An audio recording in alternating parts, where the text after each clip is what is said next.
Finding the courage to change. Becoming a better cook. Sometimes what I believe is a character defect is actually a strength. Sometimes what I think is a strength is actually a defect. My thinking and perception of reality can be very backwards. So how do I tell which is which? How do I sort out my qualities and decide which ones are creating trouble for me? Sometimes the problem is not the quality, but how I use it. It's a bit like salt. A little bit of salt improves the food, but too much ruins it. It's not the salt that's the problem, it's the cook. Fortunately, there's an easy way to figure things out. I have an emotional guidance system that works as well as my taste buds. When I'm too salty, I feel negative emotions.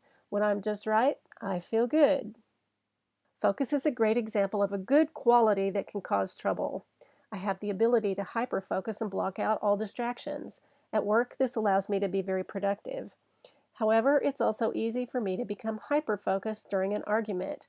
Long after I should walk away, I continue to press my point and push for the other person to agree with my position.